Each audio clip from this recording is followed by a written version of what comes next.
Прозрачный человеческий череп, выточенный из цельного куска горного хрусталя, без единого шва.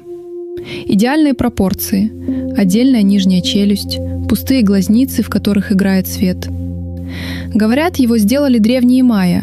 Говорят, в нем заперто знание исчезнувшей цивилизации. Говорят, если собрать все такие черепа вместе, откроется что-то, чего мы знать не должны. В это поверили не только любители мистики, в это поверили кураторы Британского музея, сотрудники Смитсоновского института, французские этнографы, ювелиры дома Тиффани. Тысячи коллекционеров по обе стороны океана, люди с деньгами, с образованием, с доступом к лучшим экспертам своего времени. Только вот ни один археолог за всю историю не выкопал хрустальный череп из земли. Ни одного. Никогда. Как же предмет, которого нет ни в одной древней гробнице, стал главной реликвией майя в массовом сознании? История эта не про мистику. Она про то, как красивая вещь, без всякого прошлого, получила себе чужое прошлое и носила его больше 100 лет, пока ее не вывели на чистую воду. У майя и ацтеков черепа действительно были культом, только совсем не такие, как мы себе представляем. Под центром современного Мехико, прямо под асфальтом и колониальными зданиями, лежат руины Теночтитлана, столицы ацтеков. Рядом с главным храмом археологи раскопали сооружение, от которого холодеет спина. Уэй-Цампантли – большая стена черепов. Башня из сотен настоящих человеческих черепов, скрепленных известью. К 2020 году насчитали больше 600, и раскопки еще идут. Мужчины, женщины, дети. Черепа пробивали по бокам, нанизывали на горизонтальные шесты и выставляли на показ. Публичная демонстрация ритуальных жертвоприношений. Своего рода каменная бухгалтерия принесенных богам жизней. Башни начали строить в конце 15 века при правителе Ауицотле за пару поколений до прихода испанцев. На черепах видны следы прижизненной деформации. Многим в детстве по обычаю меняли форму головы. Это не безликие декорации, а конкретные жители города, чьи останки вмуровали в архитектуру. Археолог достает их из земли со слоем, с датировкой, с точным местом находки. Так выглядит настоящая древность, у которой есть адрес и биография. Кость. Реальные люди. Грубые отверстия от деревянных шестов. Испанцы, пришедшие с Кортесом, описывали эти стойки с черепами как кошмар. Дикое зрелище в самом сердце вражеской столицы. И когда современный человек слышит древний череп майя, где-то в глубине срабатывает именно этот образ. Смерть, ритуал, жертва. Запомните это ощущение. Хрустальный череп бьет ровно в ту же точку, хотя не имеет к ней никакого отношения. Мезоамериканские мастера умели работать с камнем и работали блестяще. Резали нефрит, обсидиан, горный хрусталь, без металлических инструментов, без стального резца, одними каменными орудиями, шнурами, песком и бесконечным терпением. Чтобы продырявить твердый камень, мастер вращал в одной точке тростинку с мокрым песком часами, днями. Работа медленная, кропотливая, и след она оставляла характерный, неровный, живой, человеческий. До нас дошел, например, подлинный ништекский кубок из горного хрусталя. Его нашли в задокументированной гробнице в Монте-Альбане, со слоем, с датировкой, со всем археологическим контекстом. Настоящая древняя работа по хрусталю, реальная и проверяемая. Но среди всего этого наследия – архитектуры, скульптуры, керамики, письменности – нет ни одного полноразмерного черепа из цельного хрусталя. Ни в одной гробнице, ни в одном храмовом тайнике, ни в одном кладе. Их там просто нет. Вот первая трещина, через которую начинает уходить вся легенда. В археологии вещь без контекста, без слоя, без места, без записи, кто и когда достал ее из земли, почти ничего не доказывает. Ее можно датировать только косвенно, а древнюю историю к ней можно попросту сочинить. Что с хрустальными черепами и проделали? Откуда же они взялись? У этой истории есть автор – живой человек с именем, биографией и довольно дерзким характером. Звали его Эжен Бабан. Француз из бедной парижской семьи, в молодости рванувший через океан на калифорнийскую золотую лихорадку. Золото он там не намыл, как и большинство, прогорел и подался южнее, в Мексику. Приехал еще подростком, выучил испанский, выучил язык науатль, на котором говорили потомки ацтеков, и начал скупать древности на перепродажу в Европу. Карьера у него пошла по нарастающей. В Мексику в это время вторгается Франция. На трон сажает австрийского эрцгерцога императора Максимилиана. Бобан умудряется стать официальным антикваром при его дворе и печатает в газетах рекламу «Антиквар Его Величества».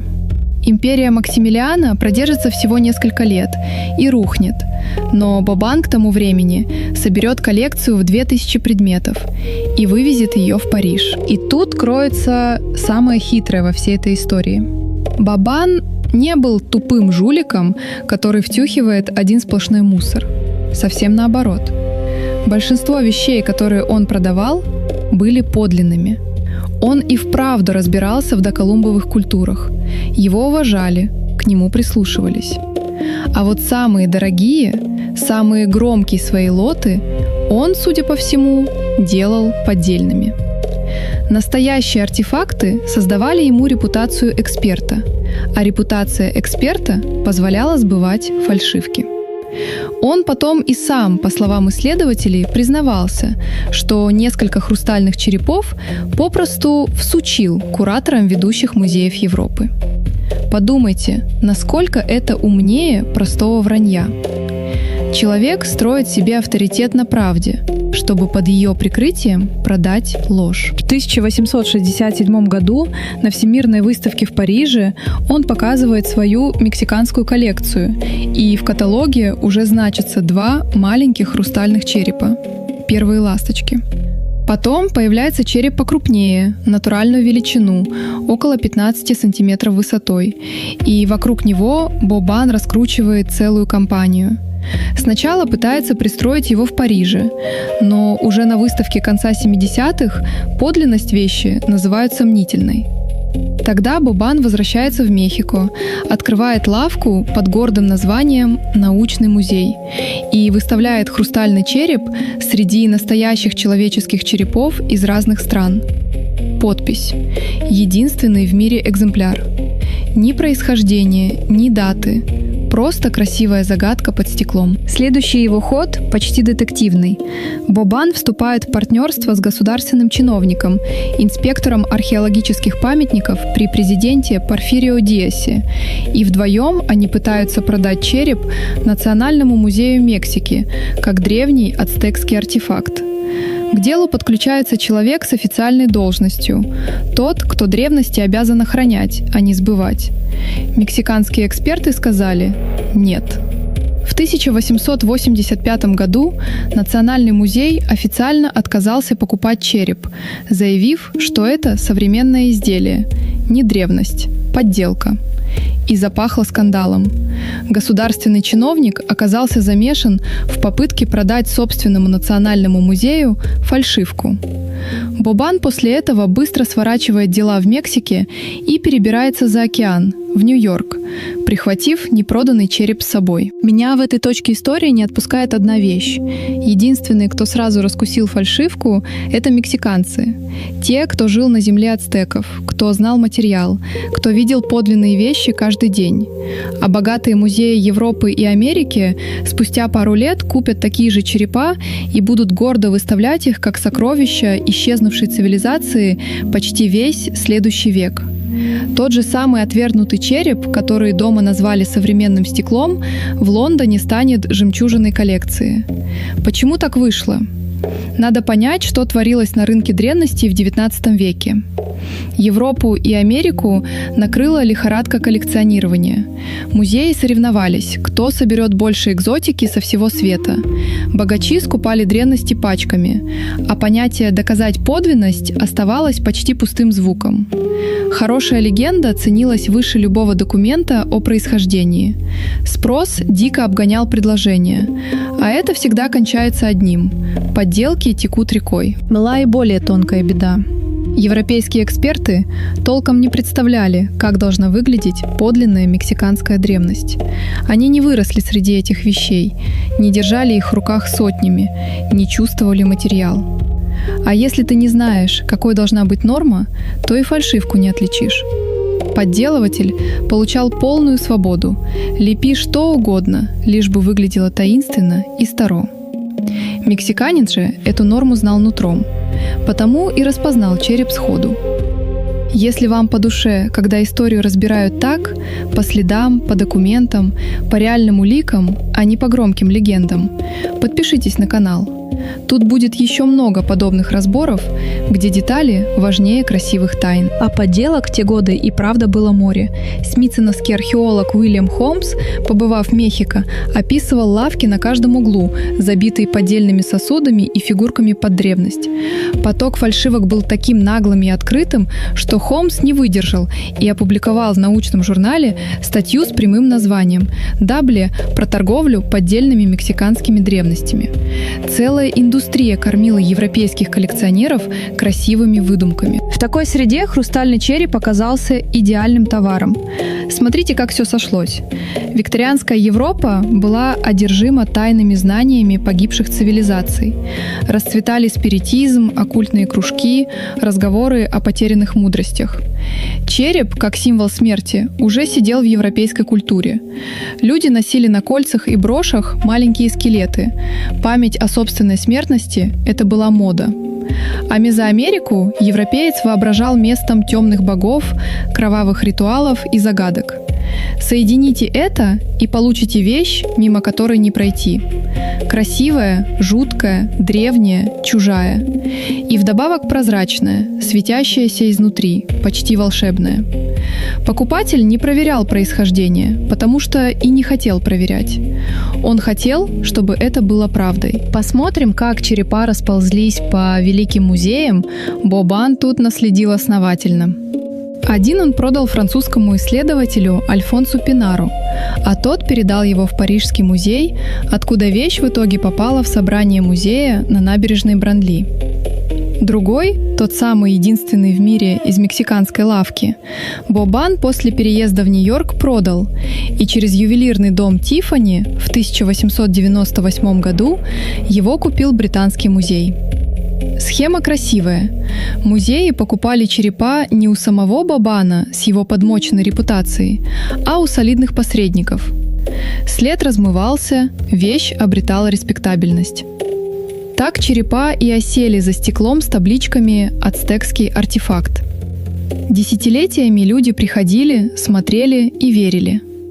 Легенда жила, обрастала подробностями, проникала в книги и журналы. К 20 веку родилась даже красивая нумерология про 13 хрустальных черепов, которые надо собрать вместе, хотя число это взято с потолка и в реальной мифологии майя никакой роли не играет. К этому времени легенда так окрепла, что обзавелась собственным героем. В 1924 году британский авантюрист и писатель Фредерик Митчелл Хеджес возвращается из экспедиции в джунгли британского Гондураса, нынешнего Белиза, где копал руины майяского города Луба-Антун. И рождается история. Будто его юная приемная дочь Анна нашла там, под рухнувшей стеной древнего храма, прозрачный хрустальный череп с отдельной челюстью. Местные майя якобы встретили находку с ликованием. Череп прозвали черепом судьбы. Анна будет рассказывать эту историю всю жизнь, до самой смерти в возрасте 100 лет, ни разу не отступив ни на слово. По одной версии, череп нашли в день ее 17-летия, прямо на руинах. По другой, челюсть отыскали отдельно, через несколько месяцев, в нескольких метрах. Деталей со временем прибавлялось, история звучала все круглее. Похоже на сцену из приключенческого фильма, правда? Молодая девушка, рухнувший храм, блеск хрусталя в полумраке, ликующие туземцы. А правда была скучнее. Ее отец купил этот череп на лондонском аукционе Сотбис в 1943 году за 400 фунтов. И сам же написал об этом брату в письме. Коллекция, мол, растет и растет. В документах экспедиции в Луба-Антун нет ни одной фотографии черепа, ни единой записи о находке. Ничего. А впервые публично Митчелл Хеджес заговорил о черепе лишь через 30 лет после находки. Для человека, который не упускал ни единого повода прихвастнуть приключениями, очень подозрительное молчание длиной в 3 десятилетия. Фредерик, к слову, был известным выдумщиком. Писал об Атлантиде, о потерянных цивилизациях, любил эффектную байку больше скучной правды. Череп с легендой про рухнувший храм отлично ложился в его репертуар. Есть детали поубийственнее. Еще до войны в научном журнале описали хрустальный череп, который тогда принадлежал лондонскому торговцу искусством по фамилии Берни. Размеры того черепа в точности совпадают с будущим черепом судьбы. И именно Берни выставил эту вещь на тот самый аукцион Сотбис, где ее и купил Митчелл Хеджес. У предмета есть совершенно прозаичная документированная история перепродаж. Без джунглей, без рухнувшего храма, без ликующих майя. Долго все это оставалось спором на словах. Одни верили, другие сомневались. Доказать никто ничего не мог. Перелом наступил в 90-е, когда за дело взялась антрополог Смитсоновского института Джейн Маклэрен Волш. Она выросла в Мехико, десятилетиями занималась доколумбовыми коллекциями и решила не спорить о легендах, а проследить каждый череп по реальному пути – кто, кому, когда продал. Она и размотала всю цепочку, выведя большинство знаменитых черепов к одному источнику – к Эжену Бабану. Потом подключилась наука, и легенде пришел конец. В технические дебри лезть не придется, суть простая. У каждого инструмента есть почерк, и почерк этот остается на камне. Подлинные доколумбовые изделия из хрусталя, тот самый кубок из Монте-Альбано, обрабатывали вручную, камнем по камню, природными абразивами, медленно и неровно. Следы на поверхности хаотичные, живые, разные. А на знаменитых черепах исследователи увидели другое – ровные параллельные борозды, почерк вращающегося гранильного круга. Техники, которой у доколумбовых мастеров не было вовсе, она появляется в этих краях только после прихода европейцев. Сильнее всего черепа выдали зубы. На подделках они нарезаны линейными, симметричными, идеально одинаковыми рядами, слишком ровно для ручной древней работы. Живая рука так не умеет, а станок – запросто. Потом заговорил сам материал. В хрустале парижского и лондонского черепов нашли мельчайшие минеральные включения, по которым геологи определяют месторождение камня. Оказалось, что хрусталь добыт не в Мексике, а в Бразилии или на Мадагаскаре, местах в торговые сети ацтеков и майя, не входивших никак, зато начавших поставлять хрусталь в Европу как раз в XIX веке, ровно когда Бобан крутил свои дела. Сырье выдало эпоху. Самую же тяжелую улику дал череп Смитсоновского института, тот, что в 1992 году прислали в музей анонимно, по почте, с запиской «Куплен в Мексике, ацтекский». Он, кстати, самый крупный из всех, весит около 14 килограммов. На нем обнаружили следы карборунда. Карборунд – искусственный абразив, синтетика, которую человек впервые получил в 1891 году. Раньше этой даты его на Земле просто не существовало. Значит, череп, на котором он остался, сделан не древними ацтеками, а уже в 20 веке. Скорее всего, незадолго до того, как его таинственно отправили в музей. Соберем улики в один ряд. Почерк не того инструмента, камень не из того региона, абразив, которого не было до конца XIX века, и 0 археологического контекста у всех без исключения экземпляров. Вывод исследователей вышел сухим и окончательным. Знаменитые хрустальные черепа изготовлены в XIX веке или позже, вероятно, в европейских мастерских, возможно, в немецком центре камнерезного дела, который как раз славился изделиями из хрусталя. А вот что во всей этой истории цепляет меня даже сильнее самого обмана, когда Британский музей и Смитсоновский институт опубликовали результаты, они ничего не стали прятать. Смитсоновский даже устроил отдельную выставку, честно, прямо, с названием «Про правду о хрустальных черепах. Карты на стол». И ничего не изменилось. Легенда не умерла. Сторонники подлинности просто пожали плечами. Наука, мол, не все понимает. Древние технологии опережали свое время. Ученые не хотят признавать тайну. Образ хрустального черепа к тому моменту уже жил своей жизнью. Его подхватила New Age культура, где черепам приписывали целебную энергию и космическую мудрость. Его прославил Голливуд, отправив Индиану Джонса на поиски хрустального черепа. Предмет оказался сильнее фактов о себе. Вышел парадокс. Чем больше доказательств подделки выкладывали ученые, тем упрямее часть публики держалась за легенду. Потому что разоблачение отнимало у людей не предмет, оно отнимало историю.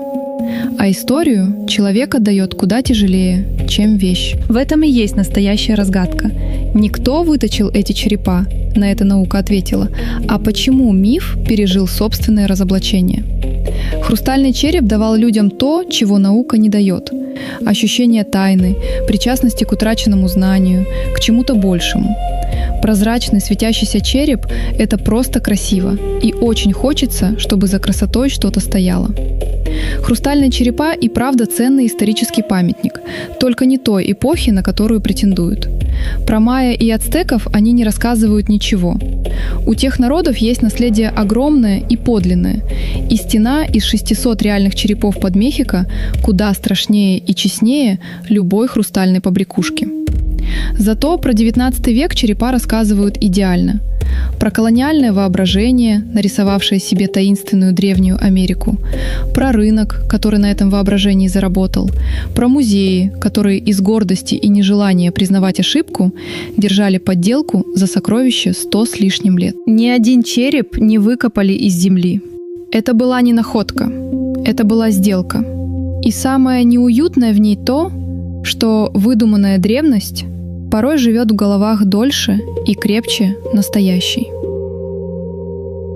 Напишите в комментариях, вы бы поверили в сказку про хрустальные черепа, если бы не знали правду? Очень ждем ваших комментариев. Читаем все с большим интересом.